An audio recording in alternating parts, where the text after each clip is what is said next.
오늘 말씀이 있기 전에 9장의 말씀의 내용을 잠깐 이렇게 말씀을 드리면, 이스라엘의 이 첫 대제사장 아론, 그리고 그의 아들들이 제사장으로서 이제 이렇게 위임을 받는 그런 위임식이 끝나게 됩니다. 그리고 그들은 첫 번째 제사를 하나님께 올려드리게 됩니다.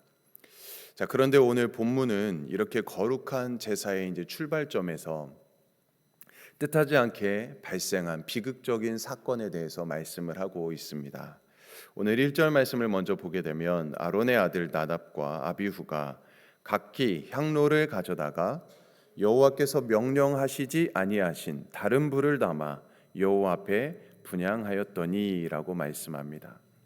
아론이 네 아들이 있었는데요, 그 첫째 아들과 둘째 아들 나답과 아비후가 각기 향로를 가져다가 하나님이 명하시지 않은 불을 담아서 하나님께 분향을 하였습니다.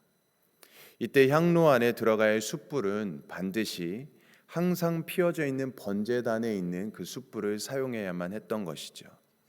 자, 그런데 나답과 아비후는 자신들의 임의로 다른 불을 향로에 담아서 분향을 한 것이었습니다. 자, 그러자 어떤 일이 발생했습니까? 불이 여호와 앞에서 나와 그들을 삼켜서 그들이 여호와 앞에서 죽게 되는 이런 비극적인 일이 발생하게 된 것이죠. 자, 그렇다면 왜 이런 비극적인 일이, 이런 사건이 발생한 것일까? 먼저 나답과 아비후는 대제사장만이 할 수 있는 분향을 자신들이 행하고자 했던 것입니다. 하나님께서는 대제사장에게 하루 2차례 등불을 끄고 켤 때 분향하도록 명령하셨습니다. 자, 그런데 대제사장이 아닌 아론의 이 두 아들이 마치 자기들이 대제사장이 된 것인 양 마냥 분향단에서 분향을 하는 잘못을 저질렀던 것이죠. 또한 이때 분향하는 향로는 반드시 성로 안에 있는 금향로의 향을 넣어서 분향을 해야 됐습니다. 그런데 그들은 하나님께서 정하시지 않은 각기 자기의 향로로서 가지고 와서 하나님께 분향을 했던 것이죠. 또 어떤 문제가 있었습니까? 번제단에 있는 그 숯불을 쓴 게 아니라 자신들이 다른 불을 가져다가 하나님께 분향을 드렸다라는 것입니다. 자, 그런데 이 나답과 아비후는 자기의 힘으로 다른 불을 향로에 담아 분향한 것뿐만 아니라 또 다른 문제가 있었습니다. 오늘 마지막으로 9절의 말씀에 보게 되면, 그러니까 제사장들이 회막에 들어갈 때 이 포도주와 독주를 마시지 말라라고 9절 말씀에 나와 있는데요, 그것으로 보아서 이 두 사람이 이러한 잘못을 저질렀다라고 이렇게 생각해 볼 수 있는 것이죠. 그러니까 포도주와 독주, 이 독주라는 것은 알코올이 굉장히 센 그런 독한 술을 이야기하는 것이죠. 그것에 취해 있었기 때문임을 우리는 추측해 볼 수 있는 것입니다. 이와 같이 나답과 아비후는 술에 취해서 자기들 멋대로 하나님 앞에 분향했고, 결정적으로 하나님께서 정하시지 않은 불을 임으로 가져다가 분향을 하는 잘못을 저질렀다라는 것이죠. 이 모든 일이 그들이 첫 번째 제사를 드리고 난 후에 얼마나 영광스러운 일입니까? 그 일 후에 하나님의 영광이 나타난 것을 경험하고 난 이후에 일어난 그런 사건이었습니다. 앞에 9장 24절, 오늘 우리가 읽진 않았지만 9장 24절의 말씀에 보면, 그들이 제사장이 되고 처음으로 행한 제사에서 하나님께 친히 영광을 나타내십니다. 그것도 지성소에 있는 불기둥이 내려와서, 불이 내려와서 번제단 위에 재물 또 기름을 다 모두 태우십니다. 이스라엘 백성들로 하여금 그들이 하나님의 능력을 나타내는 권세자가 된 듯한 그런 느낌이 드는 기막힌 체험을 했다는 것이죠. 놀라운 체험을 하였습니다. 자, 그래서인지 이 아론의 두 아들 나답과 아비후는 그 마음이 교만해졌습니다. 치명적인 실수를 범하고 만 것이지요. 그러므로 우리는 잘 될 때 교만하지 않도록 주의해야 됩니다. 선줄로 생각할 때 넘어질까 조심하라 라는 말씀이 있는 것처럼, 이게 잘 될 때, 뭔가 대단한 일이 일어날 때 그때 교만해지지 않도록 조심해야 된다는 것입니다. 항상 깨어 있어야 되는 것이죠. 특히 하나님의 은혜를 체험할 때, 또 내가 기도의 응답을 받았을 때, 하나님의 놀라운 기적을 체험했을 때 우리는 겸손해야 합니다. 더 교만하지 않도록 조심해야 되는 것이죠. 자칫하면 나답과 아비후처럼 그 축복이 저주가 되는 수가 있다라는 것입니다. 자, 그러면 이제 나답과 아비후의 죽음에 대해서 하나님은 뭐라고 말씀하셨을까요? 3절 말씀을 우리 같이 한번 읽어볼까요? 3절, 오늘 본문 3절 말씀 함께 있습니다. 모세가 아론에게 이르되 이는 여호와의 말씀이라 이르시기를 나는 나를 가까이 하는 자 중에서 내 거룩함을 나타내겠고 온 백성 앞에서 내 영광을 나타내리라 하셨느니라. 아론이 잠잠하니. 자, 하나님께서는 제사장 또는 하나님을 섬기는, 하나님과 친밀한 교제를 갖고 있는 그 신실한 백성들을 통해서 이 하나님의 거룩함, 또 하나님의 능력, 하나님의 권세를 나타내 보이시겠다라는 것입니다. 이것이 어떻게 보면 나답과 아비후가 죽게 된 큰 이유인 것이죠. 그들은 하나님 앞에 신실하지 못했습니다. 거룩하지 못했고 하나님의 그 능력과 권세를 보이지 않았다라는 것입니다. 제사장은 하나님의 거룩함, 능력, 권세를 나타내 보여야 하는 사람들입니다. 그런데 그들은 오히려 자신들을 나타내 보이고자 하였습니다. 하나님의 거룩함과 영광에 손상을 입히고 말았습니다. 때문에 하나님은 그들을 일벌백계로 삼아서 그들을 불로 사르셨습니다. 그래서 가고 오는 모든 세대에게, 그리스도인들에게 반면 교사를 삼게 하신 것이죠. 이에 모세는 아론의 삼촌의 아들들인 즉 아론의 사촌지간 미사엘, 엘사반을 부릅니다. 그리고 그 시신을 진 바깥으로 메어가라고 명합니다. 제사장은 절대로 시신을 가까이 하면 안 됐죠. 그래서 제사장이나 그 가족이 죽게 되면 이렇게 이웃이나 친척들에게 와서 장례를 치르게 하였습니다. 자, 그리고 모세는 아론과 남은 두 아들인 엘르아살과 이다말에게 하나님의 명령을 전하는 것입니다.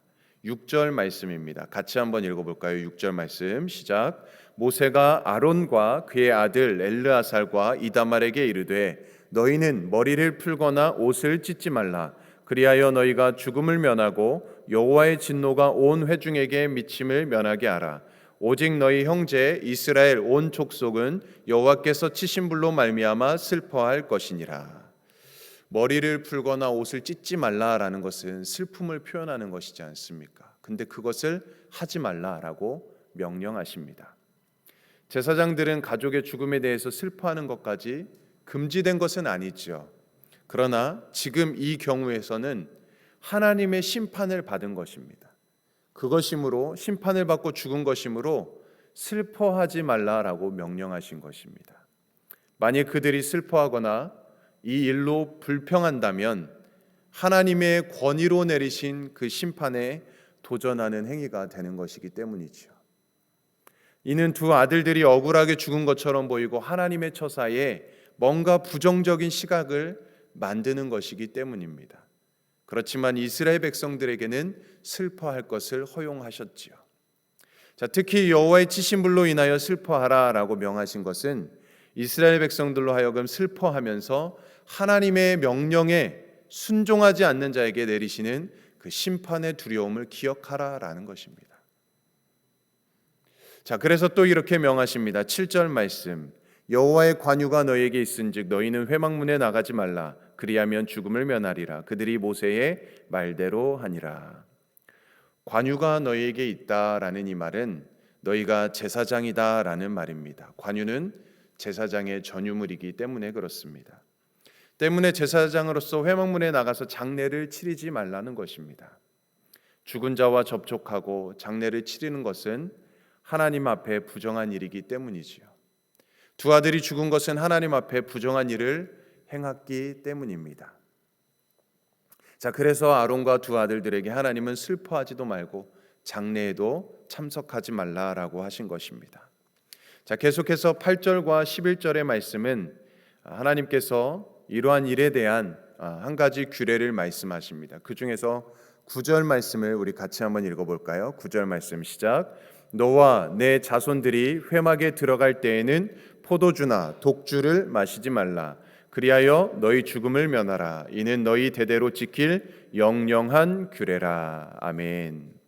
자, 말씀드린 대로 아론의 두 아들 나답과 아비후는 그들이 죽은 것은 이 포도주와 독주를 마시고 그것에 취해서 하나님의 정한 계율대로 행하지 않았기 때문이었습니다. 그래서 하나님은 아론과 그의 자손들인 제사장들이 회막에 들어갈 때에는 절대로 독주나 포도주를 마시지 말라라고 명하십니다. 그래야만 죽음을 면할 것이라고 말씀하십니다.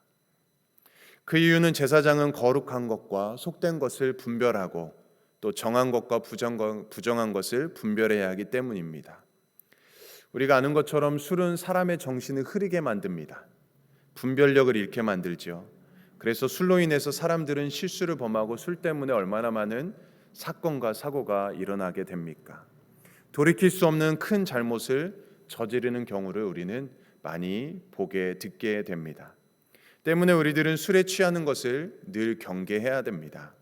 그래서 신약 성경의 에베소서 5장 18절은 술 취하지 말라 이는 방탕한 것이니 오직 성령으로 충만함을 받으라라고 말씀합니다. 어떻게 보면 이 술 취함과 성령의 충만함은 굉장히 비슷한 그런 모습을 보이게 됩니다. 그래서 사도행전 2장 13절에 보면은 성령의 충만한 그 제자들을 보고 그 당시에 사람들이 새술에 취했다라고 조롱하기도 했습니다. 굉장히 비슷한 점이 많죠. 술에 취한 사람들은 자신을 어떻게 생각하는지 의식하지 않는 그런 면이 있죠. 또 마찬가지로 성령 충만한 사람은 다른 사람이 나를 어떻게 생각하는지 전혀 개의치 않습니다. 또한 술에 취한 사람은 평소에 지니지 못한 담대함을 갖게 되죠. 술만 취하면 담대함을 갖고 막 큰 소리 치고 막 행동을 합니다. 근데 마찬가지로 성령으로 충만한 사람도 두려움으로부터 벗어나서 담대해집니다. 그리고 술에 취한 사람은 기분이 좋아서 막 흥얼거리죠. 막 흥얼거리면서 노래를 부릅니다. 춤도 춥니다. 마찬가지로 성령에 취한 사람도 날마다 기쁨과 찬양이 가득한 삶을 살아가지요. 비슷한 모습을 갖고 있지만 우리는 그 결과가 얼마나 다른지 알고 계실 것입니다. 그러므로 오늘 나답과 아비후의 이 비극적인 죽음을 우리는 기억하면서 반면교사로 삼아야 합니다. 오늘 우리도 하나님 나라의 왕 같은 제사장으로 불림받은 자들 아니겠습니까? 우리는 모두가 다 왕 같은 제사장입니다. 하나님 앞에 더욱 정결해야 되고 구별되고 분별력 있는 삶을 살아야 되는 것이죠. 사랑하는 성도님들, 그러므로 우리가 성령으로 날마다 충만하시기를 주님의 이름으로 축복합니다. 그래서 날마다 우리가 하나님이 기뻐하시는 뜻이 무엇일까를 우리가 날마다 생각하고 깊이 묵상하고 분별하고 하나님의 거룩한 뜻을 따라서 담대히 행하면서 늘 기쁨과 찬송이 가득한 삶을 살아가는 저와 여러분들의 삶이 되기를 주님의 이름으로 간절히 축원드립니다. 아멘. 우리 함께 기도하겠습니다. 하나님 아버지, 날마다 하나님께 나아가서 정한 것과 부정한 것을 분별하고 거룩하고 속된 것을 분별할 수 있는 지혜를 허락하여 주시옵소서. 포도주와 독주로 표상되는 우리가 감당해야 하는 역할을 다하지 못하게 만드는 분별력을 잃게 만드는 변수들을 과감하게 물리치게 하여 주시옵소서.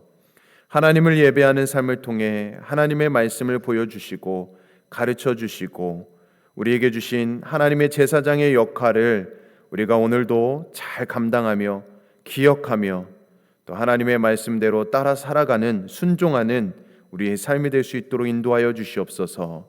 말씀을 통해서 우리를 비춰보고 우리를 말씀을 거울 삼아서 날마다 하나님의 말씀을 따라서 선행을 행하고 생명을 구하는 오늘을 살아가게 하여 주시옵소서.